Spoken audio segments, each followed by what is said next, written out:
bien, merci pour votre invitation. Je vais bien, j'espère que vous allez bien aussi. Oui, vous n'êtes bien. pas trop fatigué après ce début des 72 heures? Non, tout va très bien pour ma part en tout cas. Alors, j'ai une petite question à vous poser, M. Cassella. Vous êtes PLR, qui signifie Parti libéral radical. Mais concrètement, ça veut dire quoi? Concrètement, j'appartiens effectivement à un parti qui a un programme que j'avais développé lorsque j'étais président. J'étais président national, le fil bleu, où on défend des valeurs, où on défend des dossiers, où on s'engage pour une société libérale, pour une société innovative qui défend l'innovation, une société aussi qui veut défendre l'environnement et l'avenir de chaque citoyen. Et donc vous êtes parrain des 72 heures. En fait, petite question piège, est-ce que vous pouvez nous dire en quoi consiste cette action 72 heures? Tout d'abord, je dois dire que j'adore le titre parce qu'on parle d'action. Ouais. Ça c'est bien. Et puis cette année, elle est spécialement liée à l'agenda 2030, donc le développement durable avec des actions qui se développent autour du développement durable, avec ces trois axes, j'imagine, économie, sociale et environnement. Ouais, bah, vous avez totalement raison. En développant l'agenda 2030 qui a été proposé par la Confédération. C'est ça. Donc, comme on l'a déjà dit, vous êtes parrain de l'Action 72 heures. Est-ce que vous avez regardé notre live de hier soir? Le live d'hier soir, je n'ai pas regardé parce que j'étais dans une action sociale avec Loisirs pour tous, une action pour les handicapés. Ce matin, j'ai dit faire du sport, on m'a éveillé l'esprit. Je n'ai pas encore eu le temps de faire, mais je le ferai avec plaisir. J'ai déjà eu des échos, c'est vrai que c'était une discussion intéressante, différente de ce qu'on a l'habitude de faire. C'est les échos que j'ai reçus, en tout cas quelque chose de positif à parler. En effet. D'ailleurs, petite parenthèse pour nos auditeurs, le lien du live est dans la description de la vidéo et sur notre chaîne YouTube de la radio NRV. C'est ça, tu as totalement raison. Donc nous allons rebondir sur certains sujets que nous avons abordés hier soir. Donc premièrement, lorsque vous aviez notre âge... Est-ce que vous vous êtes posé des questions sur le réchauffement climatique, la surconsommation, le racisme, etc. Vous avez quel âge exactement? 14 ans. Alors, lorsque j'avais 14 ans, j'avoue que les préoccupations des jeunes n'étaient pas forcément celles-ci, mais c'est l'âge quand même où j'ai commencé à m'engager une année plus tard dans la politique pour se poser des questions de société, sur l'avenir de la société. On n'avait pas une sensibilisation aussi forte qu'il existe aujourd'hui, notamment sur tout ce qui est durable. On avait plutôt des questions économiques, on avait des questions déjà à l'époque, si je me souviens bien, il y avait les salaires excessifs dans les grandes banques, c'était l'époque de Swissair, de Swissair. Voilà les préoccupations qu'il y avait à ce moment-là. Et c'est vrai qu'aujourd'hui elles se sont développées, heureusement la société change, la société évolue, les défis évoluent, on en prend conscience et on s'adapte. C'est bien naturel que les soucis des générations évoluent. Donc, au final, est-ce que le PLR est un parti qui soutient les jeunes et le climat?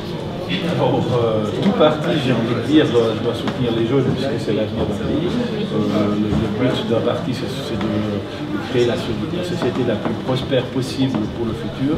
Le PLR, je dois dire, je suis moi-même, j'ai travaillé dans l'environnement, j'ai fait un certificat de management en environnement. Je suis très sensible au climat depuis de longues années. Je suis très content qu'il y ait un virage vert qui a été pris par le PLR l'année passée. Maintenant, il faudra traduire ça dans des actions. Il ne suffit pas de fixer des objectifs, de faire des plans climat. Il faut après qu'on puisse réaliser les actions. Et ça, c'est quelque chose qui actuellement m'inquiète quand je vois, par exemple, on a des projets intéressants de biomasse énergétique à Galmitz et on est freiné par les oppositions. Malgré la volonté des politiques d'avancer, la démocratie ne met pas les priorités. Je suis parfois surpris de voir qu'un projet comme celui-ci est attaqué notamment par des organisations environnementales. Ouais. Qu'est-ce que le canton de Fribourg met en place contre le changement climatique? Alors bon, le Conseil d'État vient de se réunir à faire des journées de réflexion sur le climat. On est en train d'élaborer un plan climat. Bien évidemment, il y a une quantité de mesures qui ont été prises depuis longtemps.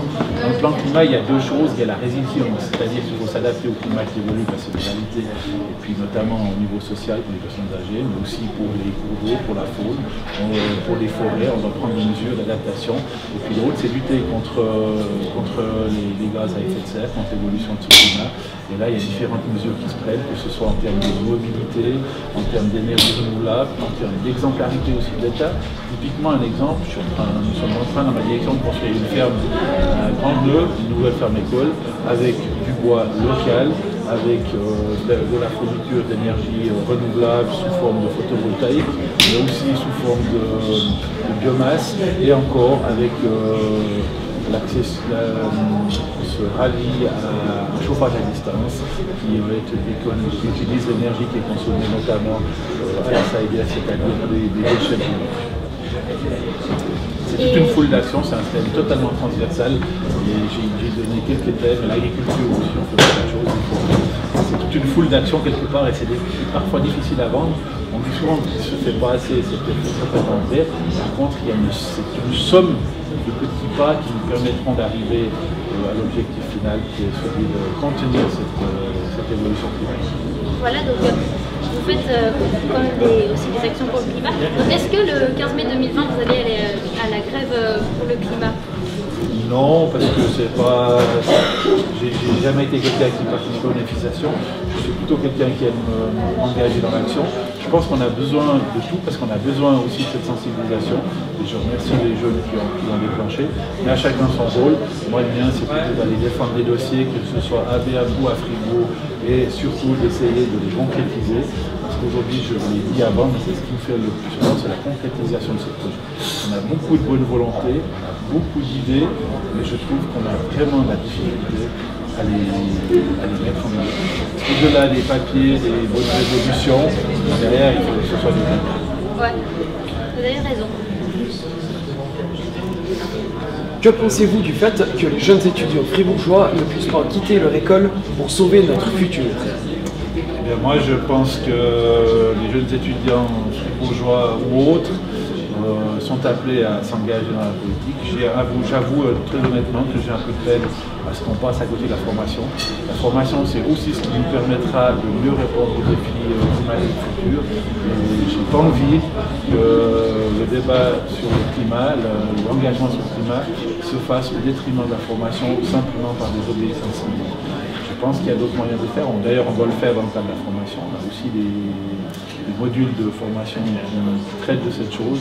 Moi, j'aurais le souhait qu'on prenne sur le temps de voir sur la formation pour s'engager dans ces actions. Et juste pour changer de sujet, hier soir, Gisèle Salin, une des membres des Unis pour le climat, a dit une chose qui m'a beaucoup touchée, que j'ai trouvée très belle. Elle a dit n'oubliez pas que nous sommes tous des homo sapiens, nous sommes donc tous africains, et nous sommes donc tous noirs, aucune notion de racisme. Donc toute notion de racisme est totalement ridicule. Qu'est-ce que vous en pensez? Je pense effectivement que tous les êtres humains, cette planète doivent être égaux devant les droits, mais on n'a pas tous la même chance à la naissance. On peut naître dans des pays comme les nôtres, on est quand même privilégié, il faut le dire. Et puis il y a d'autres pays où on vit des situations beaucoup plus difficiles, que ce soit à cause du climat, mais aussi à cause de répression politique. Et pour ma part, j'ai toujours eu beaucoup d'ouverture et de compréhension, et j'ai peu de compréhension pour le racisme. Toutes les races. Là, je te dis, dans toutes les corporations, dans tous les âges, il y a des gens qui m'apprécient, d'autres qui n'apprécient pas. Ça n'a rien à voir avec une race, avec une corporation, ou le sexe. Donc la raison pour laquelle Madame Gisèle Salin a dit cette phrase, c'est que nous avons parlé de la fabrication des téléphones portables avec des matériaux extraits en Afrique par des enfants qui sont très peu payés. Donc c'est très bien pour l'économie au lieu du prix de vente du téléphone portable, mais au niveau éthique, vous en pensez quoi? Au niveau éthique, l'exploitation des enfants, c'est quelque chose de scandaleux, c'est contre les droits de l'homme, c'est tout à fait à condamner. Heureusement, il y a de plus en plus de mesures qui se mettent en place, mais c'est difficile aussi, il faut le dire. J'ai beau être conseiller d'État, je n'ai strictement rien à dire sur une ligne d'exploitation de gestion matérielle, etc. Je n'ai pas vraiment plus de moyens d'intervenir que vous-même. Ça paraît des fois frustrant quand on parle avec les gens, mais souvent on donne aussi des pouvoirs que nous n'avons pas. Par contre là, les sociétés, les multinationales ont quelque chose à faire, le politique a quelque chose à faire, et c'est aussi la sensibilité de chacun, notamment dans l'achat de produits. On peut tous, quelque part, à notre niveau, contribuer à lutter contre ce genre de phénomène, notamment l'exploitation des enfants qui est déterminée, etc. Je crois qu'elle est en phase de diminution, mais qu'elle existe encore, c'est Donc nous avons évoqué la surconsommation et plus précisément celle des téléphones portables. Et ma question c'est, qu'est-ce que vous pensez de cette phrase? Tous les appareils électroniques, quels qu'ils soient, sont une maladie. Alors nous sommes beaucoup de malades. C'est pas faux. Nous sommes beaucoup de malades. Alors la technologie amène toujours son lot de bienfaisance et son lot de mauvaises choses. Aujourd'hui, cette technologie, elle permet quand même à des gens à travers le monde qui n'avaient aucune ouverture de s'ouvrir, elle apporte du bien. Après, il faut voir aussi quels sont les aspects négatifs et y mettre des limites. Un jeune passe, ou même un ancien, rien à voir avec l'âge d'ailleurs, si on passe 12 heures par jour sur son écran, l'âge nous fait beaucoup de soucis. Si après c'est un outil qui nous aide, notamment je vois aussi aujourd'hui par exemple, je prends un exemple très concret, l'agriculture. Aujourd'hui on a des suivis sur les contrôles écologiques et ça permet assez simplement à l'agriculteur de rentrer sur son portable et de vérifier qu'il a bien tenu tout compte des mesures qui sont exigées écologiquement. Il y aurait des services qu'on a besoin, qu'on aurait de la peine à se passer aujourd'hui, et je pense que ce sera une faute de s'en passer. Par contre, il nous appartient à tous de les utiliser dans le sens positif et non pas dans le sens négatif, notamment si c'est une force de communication, c'est aussi une force de destruction, notamment sur les réseaux sociaux. On peut détruire une personne en l'attaquant sur les réseaux sociaux.